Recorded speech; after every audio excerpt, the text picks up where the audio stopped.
There's a extinct New Zealand bird called the Huia, which was sacred to the Maori people, which, if you don't know who the Maoris are, Who are probably extinct too, I'm assuming. well, my sister-in-law is Maori, Not so anymore. she's alive. So there's still a couple of them There's around. still a couple of them. They're back!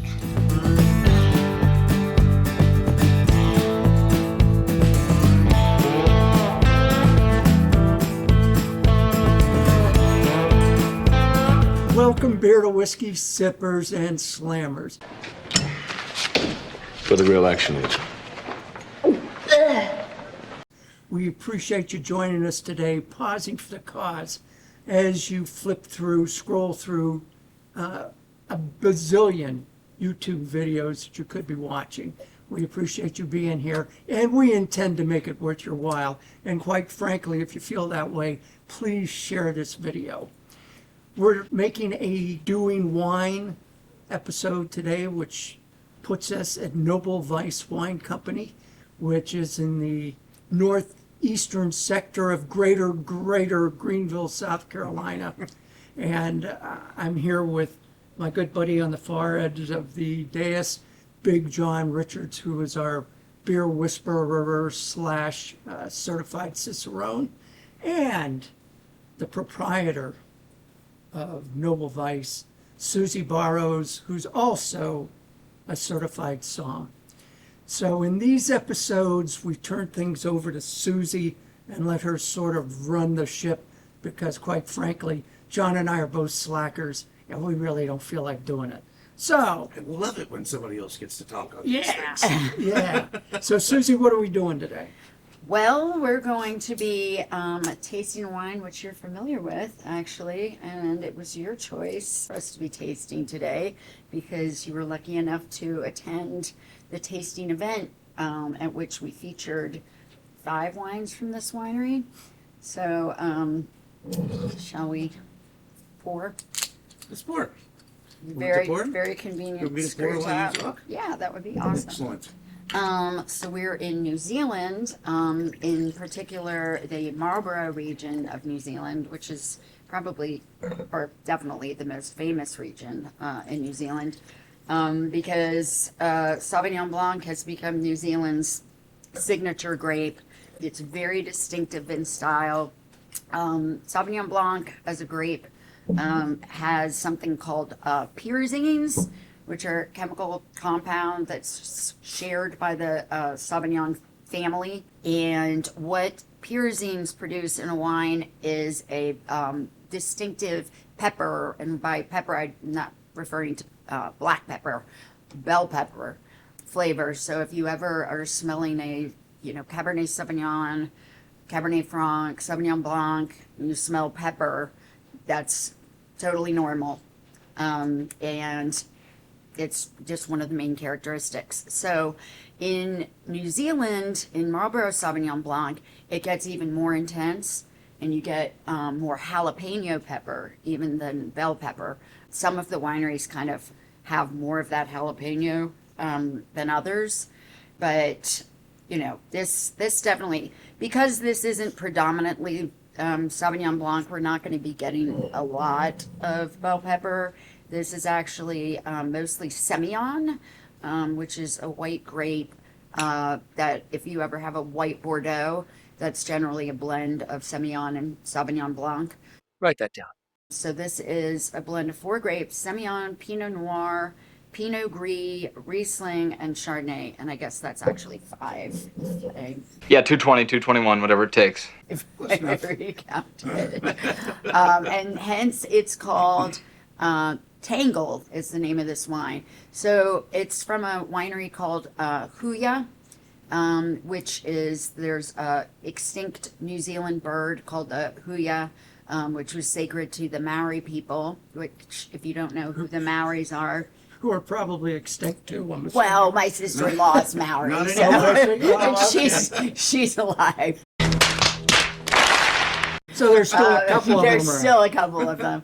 And So it was a very ceremonial type of, not in terms of they didn't eat them, I don't think, but it was a sacred bird. That's a better word than ceremonial. So that's the name of the winery itself, and they make a Sauvignon Blanc. They're actually an important winery to me because they were one of the first wineries I sold long time ago when I first got in the wine industry. So their Sauvignon Blanc's what they're most famous for, but they also do a really fantastic Pinot Noir. They do a really delicious Pinot Gris, and then they do this Tangle, which I tried for the first time when we did the Huia tasting, the aforementioned Huia tasting. We had some folks from the winery here for that, did we Yes, not? we Yeah. did. We did. We had the their- winemaker, in fact. We had the winemaker, in fact. And the cool thing about Huia is it's certified organic. It's all estate fruit, meaning they own all the fruit that is used in their wines. The farming practices are biodynamic, which I'm a big fan of, and family-owned winery, and they just make really super delicious wines. So, shall we? Yeah, Yes. we shall. Cheers. Text Miss Lily. Makes a very satisfying sound, these glasses. I know. It's a really nice bell gong. You guys start talking, don't wait for me. So this is actually the most popular wine at the tasting, and I think it's apparent why. It's a really just easy drinking. It's got like a tinge of sweetness, but I don't think you would ever describe this as being a sweet wine. It's a dry wine, but It's I would call this a tart wine, yeah, not a sweet wine. There's a little bit of that fruity. right. I'm gonna call it like pineapple or something up front, something Yeah, tropical. yeah, for sure. Pineapple, definitely. That's what I'm getting on the finish. Yeah. On the And back of my I tongue. think I'm getting the like fruit up front, and then it lingers with a lot of that acidity, and that the same way a pineapple, Right. sits on you with that acidic finish. I thought it, excuse me, I thought it was interesting that the winemaker said that he threw, this is, a Tangle is something that they make once a season or once a year or something. And it's never exactly the same. It's always kind of different. And I thought it was interesting. He said that he threw the Chardonnay in as just sort of, it's like 5% Chardonnay or something. Yeah. And he threw that in as sort of an afterthought. He just felt it was missing something and tossed that in, and I love this. I absolutely love this. I think one of the coolest things about it is the blend varies from year to year, and when he told us what the blend was, it was just, there's certain blended wines around the world that they're very like just typical blends, like and Southern Rhone Reds, which we're gonna taste one of those in one of the episodes. But this teaser. is teaser alert. Not quite a spoiler. But this blend is so cool and interesting, and I love thinking about like how they came up with this exact blend. So there's Pinot Noir grapes in There's this. Pinot Noir grapes in How it. come it's not red, Susie? Well, because John, the reason that it's not red is that the juice inside grapes is always clear, and the only reason red wine is red is because they keep the juice in contact with the skins for a long enough period of time. Right. It's a long period of time, it's going to be darker in color, and that also has to do with the grape varietal.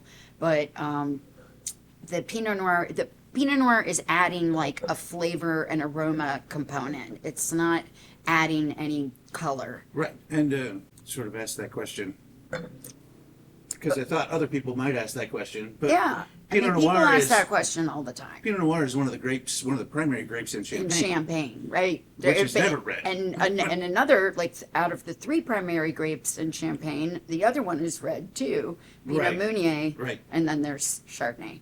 But I like, when you think about the grapes in this, first of all, Semillon, when it's blended with Sauvignon Blanc in Bordeaux, the Sauvignon Blanc is what provides like the citrus component, and then the Semillon provides kind of the weight.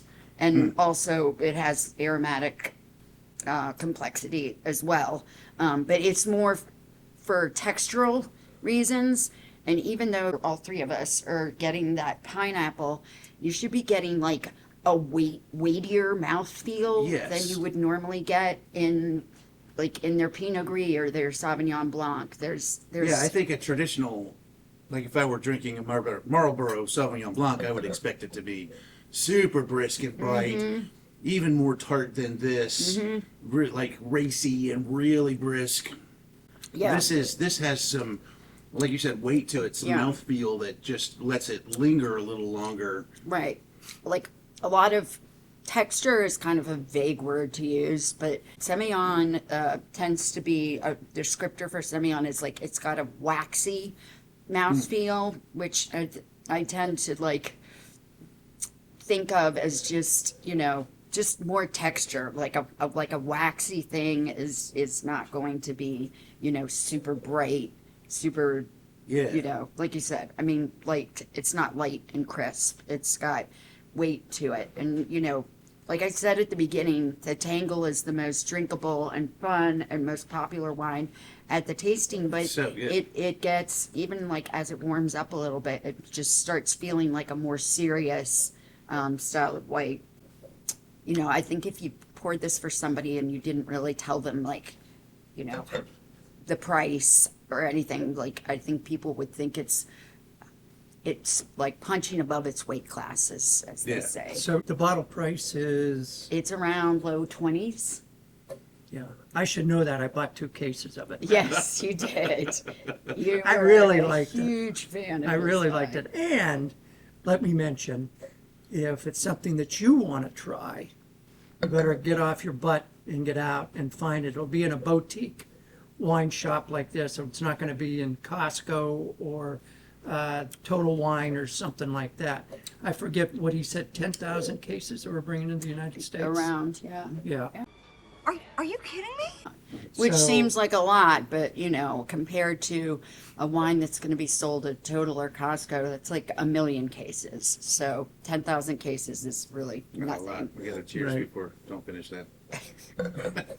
Sorry, like I said, it's very drinkable. It is. Please, sir.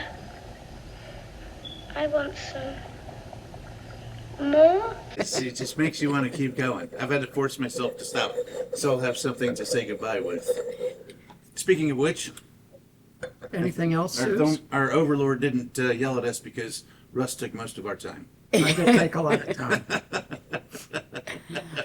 I don't know. I think I've said it all. All right. I- So damn lucky. I'm very glad we picked this. See you next time.